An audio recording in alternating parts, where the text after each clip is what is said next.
nuevo episodio de Evolución Liberal. Acá discutimos las ideas, principios e instituciones más relevantes para el florecimiento humano. Y hace pocos días, el 4 de julio, se celebra la independencia de Estados Unidos. Es el cumpleaños número 245 de ese país, que en 1776 se declara independiente o se ratifica su declaración de independencia frente a la corona británica. El argumento que establecen en esa declaración redactada por Thomas Jefferson es que todos los seres humanos tenemos derechos que son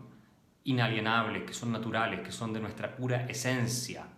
y por lo tanto que no es el gobierno que nos da los derechos fundamentales, sino el que debe protegerlos. Y cuando los gobiernos devienen en tiranías, que es de lo que acusan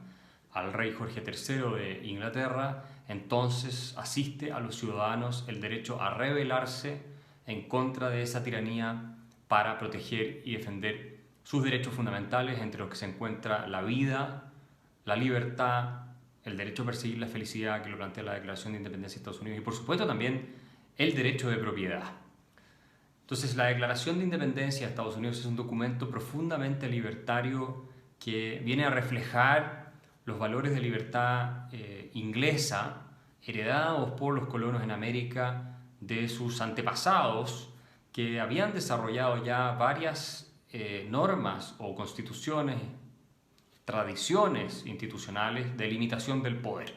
en la Revolución Gloriosa de 1688 y mucho antes en la famosa Carta Magna, entre otros episodios que van creando lo que se conoce como el constitucionalismo, que es una doctrina y una práctica que lo que busca es limitar el poder del Estado. Y eso es precisamente lo que los padres fundadores de Estados Unidos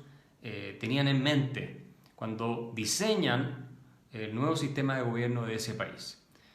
Los padres fundadores, Thomas Jefferson, George Washington, James Madison, John Adams, Alexander Hamilton, entre otros,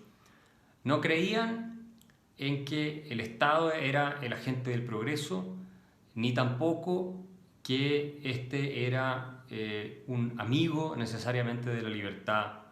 de los seres humanos. Lo que pensaban, y James Madison esto lo formula en los Federalist Papers, es que el gobierno es el principal enemigo de la libertad humana, pero que sin embargo es necesario. ¿Por qué es necesario? Porque el gobierno crea un conjunto de reglas que nos permiten a los ciudadanos convivir, evitar conflictos que no tienen solución, una vida tribal, una vida llena de criminalidad, de venganzas de unos grupos contra otros. Entonces el gobierno puede ordenar esa situación, pero al mismo tiempo, dice Madison, este gobierno, al tener tanto poder, porque tiene el monopolio finalmente de la violencia, del uso de la violencia, debe ser limitado. Dice Madison que si los hombres fuéramos ángeles no necesitaríamos gobiernos. En los Federalist Papers lo escribe. Pero también agrega que si los gobiernos fueran llevados adelante o fueran integrados por ángeles, no habría necesidad de limitar el poder de los gobiernos. Pero como no es así, entonces es fundamental limitar el poder de estos gobiernos. Y para eso se crea todo el sistema de división de poderes, check and balances, que ellos establecen finalmente en la Constitución de Estados Unidos y que tiene por objeto sobre todo limitar el poder. Las constituciones en la tradición liberal, libertaria, anglosajona, buscan la limitación del poder del gobernante y garantizar espacios de libertad a los individuos. Esa es la filosofía sobre la cual se funda Estados Unidos y es finalmente, me parece a mí, la causa del gran éxito que ha tenido esa nación desde que es independiente, incluso antes, ¿no? Y se ha convertido en la primera potencia del mundo porque tiene una institucionalidad, una filosofía, una tradición en la cual lo que importa no son los grupos, no son los colectivos, sino que es el individuo y su libertad como derecho natural, una cuestión que es igual para todos los seres humanos. Son esos derechos y esa dignidad. Por eso la esclavitud no era compatible con los principios fundantes de Estados Unidos y constituía una marca en el alma de ese país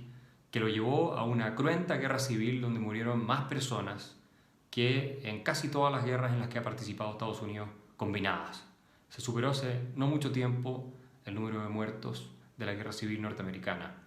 Y eso nos habla de un espíritu profundamente comprometido con estos ideales de la libertad humana y sobre todo con el derecho de propiedad.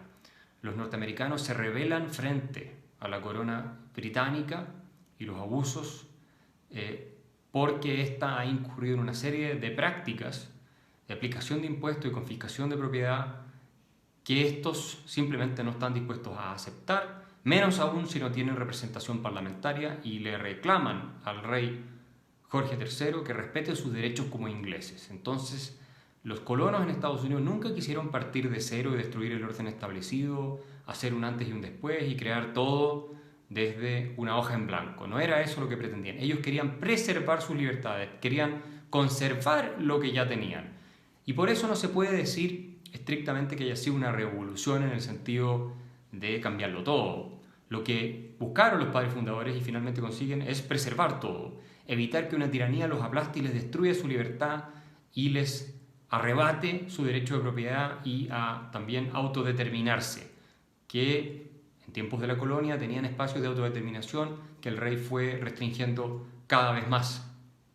en sus colonias, especialmente, ¿no es cierto?, en Estados Unidos. Entonces, esta filosofía libertaria, pero al mismo tiempo conservadora, porque pretende preservar las tradiciones, las instituciones libres que les permiten a ellos ser una colonia, además, muy exitosa, es lo que buscan salvar los padres fundadores de Estados Unidos. Eso es muy distinto que la tradición revolucionaria de América Latina, que es más bien heredera de la visión francesa. La Revolución Francesa es una que deriva en un socialismo, en una lucha de clases y también en un intento de hacer ingeniería social completa, al punto de que los revolucionarios franceses crearon un calendario nuevo y crearon una religión completamente nueva con un culto a un ser supremo que era otro que el Dios cristiano. A ese nivel de delirio llegó la Revolución Francesa y, por supuesto, arrasaron con la iglesia, cerraron todas las iglesias en Francia en un determinado momento, asesinaron a muchísima gente. Si uno ve el número de muertos de la Revolución Francesa comparado con el de la independencia de Estados Unidos, es múltiplos superior, es mucho mayor, es gigantesco comparado con lo que ocurrió en la independencia norteamericana. Y por lo tanto, nosotros en América Latina somos más bien herederos de esa tradición de querer hacerlo todo desde cero y de pensar que por cambiar una constitución vamos a lograr construir un paraíso sobre la tierra, cuando la realidad de las cosas es que América Latina es el continente con la mayor cantidad de constituciones en la historia del mundo y sin embargo es uno que tiene muchos problemas no resueltos. De hecho es uno de los más atrasados junto con África, pero nosotros tenemos más constituciones que los africanos y países que encabezan esta lista de experimentos constitucionales son Venezuela, Haití, República Dominicana, entre otros. Y si uno los revisa, se da cuenta de que su situación es muy desoladora. Estados Unidos, en cambio, ha tenido una constitución en toda su historia, con algunas enmiendas, pero ha tenido solo una constitución en toda su historia. ¿Por qué? Porque buscaron preservar esas libertades y porque los norteamericanos en general no creen en la tradición revolucionaria, más bien socialista, que intenta rediseñar completamente el orden económico, social y político desde arriba, con algunos iluminados que van a recrear todas las instituciones buscando a través de nuevas constituciones incrementar su poder. Al revés, en Estados Unidos la tradición que ha primado, aunque se ha debilitado en los últimos años o décadas, es aquella que pretende darle el poder a los ciudadanos, limitar al gobierno en su capacidad de influir sobre la vida de los ciudadanos y así permitir que se desplieguen las potencialidades de los habitantes de ese país en su completa potencia para crear riqueza, para innovar y para ser solidarios los unos con los otros. Y esa es otra característica muy propia de la población en Estados Unidos. Hay distintos rankings que miden la solidaridad y Estados Unidos siempre está entre los más solidarios, a veces el más solidario del mundo, siendo también el más libre en términos económicos y el más capitalista, si ustedes quieren, entre todas las naciones. En consecuencia, tenemos que distinguir esa revuelta que fue la independencia de Estados Unidos frente a la degeneración del poder del rey británico, que empezó a aplastar los derechos de los anglosajones, de los colonos como ingleses, y buscaron preservar, por tanto, su libertad, de lo que son las revoluciones en América Latina derivadas de la tradición francesa, que cuando tenemos cuestiones muy complejas, escenarios de crisis económica, social o política, elegimos a un caudillo que promete una revolución y que va a cambiar la historia, va a ser un antes y un después, deshaciéndose de todo lo que existe